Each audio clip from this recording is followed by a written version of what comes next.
그날 시위를 보도한 일간지의 사진인데요. 이 사진을 보면 서울역 쪽에서, 광장 쪽에서 서울역 일부가 나오고, 또 고가도로 위에까지 버스가 서 있고 사람들이 서 있는 모습이 관찰되고 있습니다. 서울 시내 35개 대생 집결 서울역으로 모이자. 고대, 동덕여대, 성북사업소, 농성도 이렇게 쓰여 있고요. 또 일부 신문에서는 전국 대학생 가두 시위 계속 일부선 격렬해져 가스차 불태워 시청 앞서 조지당의 밤 10시경 해산 그리고 한때 강경 자제 토론을 하고 있다, 이런 보도를 담고 있습니다. 이런 시위 현장에 있다가 제가 서울역 앞에 서울대가 제공한 미니버스 안에서 서울대 학생회장을 포함한 서울시내 학생회장단들이 모여서 철수를 결정했다, 서울역 시위 철수를 결정했다는 이야기를 듣고 헤쳐서 갔잖아요. 지난번에 제가 말씀드렸죠. 그래서 제가 미니버스 앞에 도착해 보니까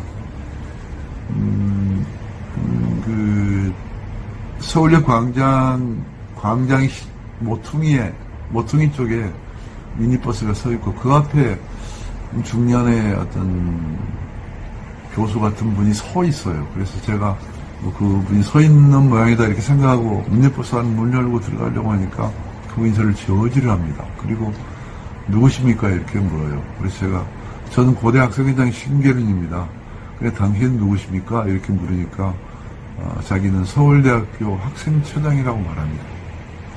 그래서 순간적으로 이상한 생각이 들었어요. 학생들의 순수한 행사인데, 더구나 반정부 시위의 그 모임의 장소인데, 왜 서울대학교 당국이 미니버스를 제공하고 그 안에서 학생회장단 회의를 할까 하는 이상한 생각이 들었어요. 그래서 그런 이상한 생각이 들었지만 지금 급한 게 미니버스 안에서 무슨 일이 벌어지고 있는지 알아보는 게 더 궁금했기 때문에 그런 생각만은 가진 채 그냥 버스 안으로 들어갔어요. 버스 문을 열고 들어가 보니 한 20여 명의 대표들이 앉아 있었습니다. 그 중에 대부분은 한두 번씩 얼굴을 본 회장들이었고, 몇 사람 처음 본 사람도 있었습니다. 근데 어쨌든 제가 그 미니버스 안에 들어가서 앉지 않고 서서 이야기를 합니다. 철수를 결정했나요? 이렇게 묻습니다. 그러니까 그 참석했던 학생 대표들이 아무도 말을 하지 않고 침묵해요. 그래서 속으로 철수를 결정했네 이렇게 생각을 하고, 이러면 안 되죠. 우리가 요구한 계엄 철폐 등의 요구가 단 한 개도 들어주지 않았고 관철되지 않았고 아무것도 이루어진 것이 없는데 이렇게 어렵게 서울역까지 연일간 나와서 그냥 아무런 소득도 없이 그냥 학교로 귀국한단 말입니까? 그건 역사에 죄를 짓는 일 아니에요? 이렇게 좀 말을 합니다. 그랬더니 뒤에 있는 학생 한 분이, 그분은 제 얼굴을 모르는 분이, 제가 얼굴을 모르는 분이 이렇게 말합니다. 저희가 그냥 철수하는 것도 아니고 좀 더 세부적인 계획을 세워서 반정부 운동을 하기 위해서 철수를 일단 하는 것입니다. 그래서 내일, 그러니까 15일이 그때였으니까 16일 날 이화여자대학교에서 전국 학생대표자 회의를 소집하게 되어 있습니다. 이렇게 말합니다. 그래서 저는 더 화가 난 겁니다. 철수를 결정한 것뿐만 아니라 다음에 전국 대표자 회의까지 소집했는데 이거 나는 뭘 알고 있는 거야 하는 생각이 드는 거고요. 그래서 많이 화를 낸 기억이 있습니다.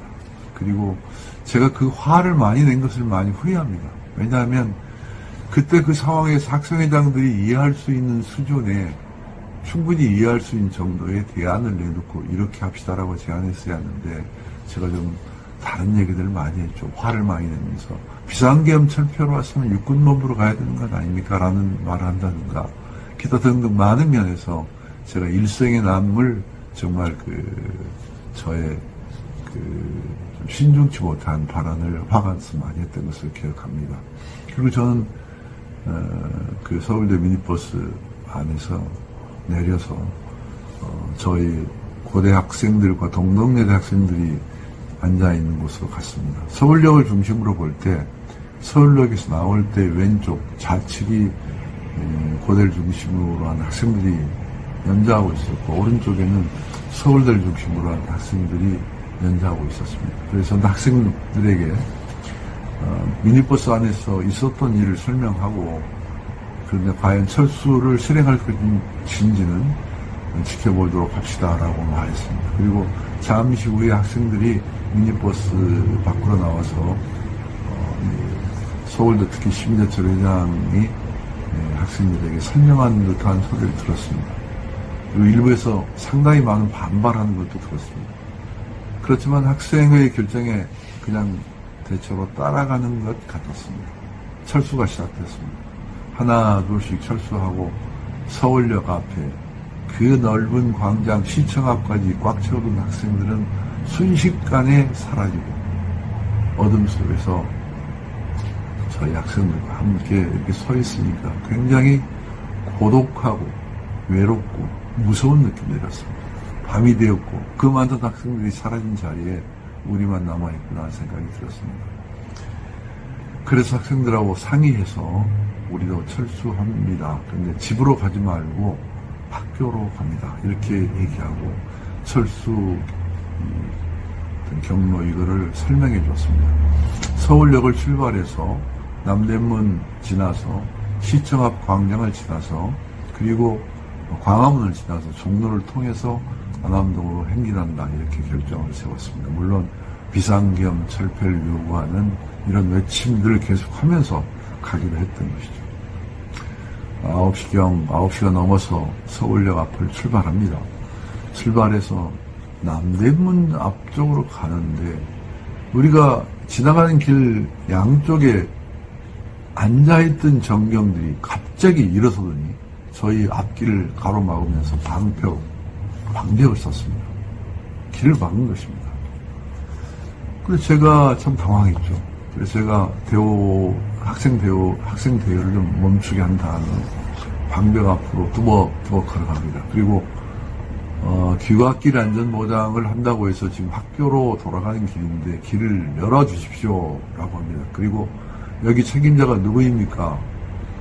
앞으로 좀 나와주세요. 이렇게 했더니 그 방벽 뒤에서 방벽 앞으로 나오지도 않고 방벽 뒤에 조금 몇 발짝 앞으로 나오는 사람의 얼굴이 보였습니다.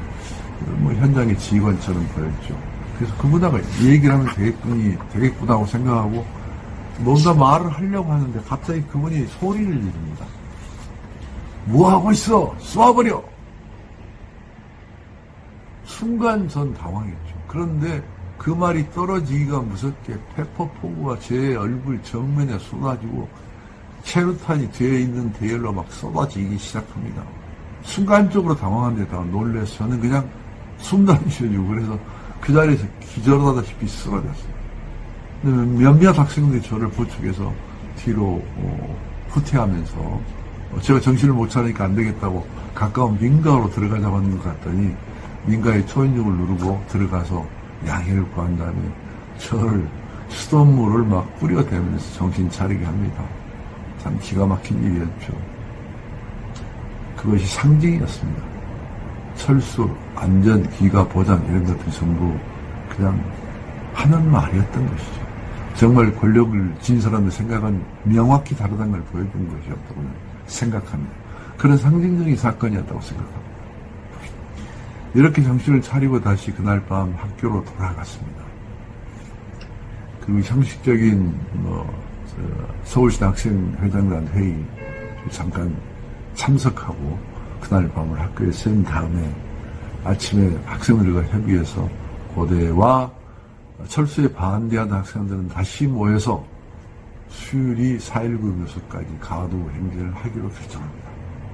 그래서 저는 가도 행진 준비를 하고 이대 회의, 그러니까 16일 밤부터 시작된 이대 회의에는 이경재라는 총무부장을 보내서 상황을 체크하도록 합니다. 저는 이대 회의에 그다지 큰 기대를 걸지 않았기 때문에 제가 안 갔는지도 모르고 또 저희들끼리 독자실을 준비하고 있었기 때문에 못 갔던 것도 사정이 되기도 합니다. 그렇게 해서 5월 16일 날 저희는 수유리까지 가두 행진을 합니다. 저희 학교 학생들 한 2, 3천 명, 그리고 철수를 반대해서 같이 농성에 참여한 학생들 1,000여 명 이렇게 해서 상당히 많은 숫자가 정문을 나와서 수유리까지 침묵 시위를 하게 되죠. 이 침묵 시위에 관한 기사가 있어서 제가 소개 하나 해드리겠습니다.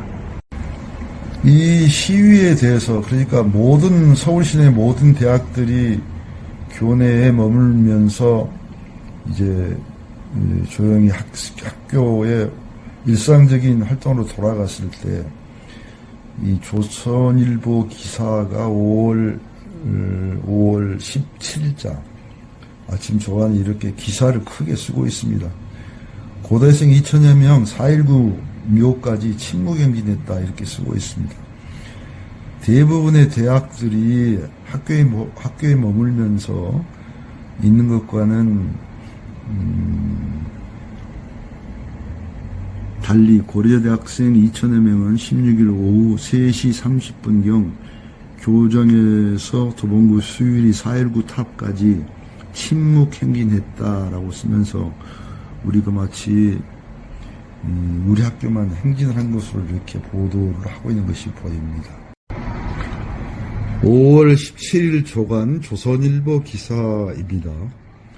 광주 국외대 시위 계속 2만여 명 도청 앞 모여 시국 성토했다 이렇게 적고 있습니다. 이 기사는 바로 옆에 있는 기사, 가두 시위 일단 중지 정상 수업이라는 톱 기사 바로 옆에 실려 있습니다. 이 톱 기사는 서울역 철수를 말하는 것이고, 옆에 있는 광주의 기사는 철수한 다음 날부터 광주에서는 가두 시위가 본격화되었다는 것을 보여주고 있습니다. 이것은 중대한 의미를 갖죠. 서울역에서는 5월 15일, 14일 연이틀 시위가 철수 결정으로 중단된 데 반해서 광주에서는 16일부터 본격적인 계엄철폐 시위가 시민들과 함께 시작됐다는 뜻에서 매우 중대한 의미를 갖는 것입니다. 저는 이 시점에서 당시에 서울역 철수를 주장했던 사람들에 대해서 이렇게 생각한다는 말씀을 첨언해 드립니다. 그분들은 나름대로 고민을 했습니다.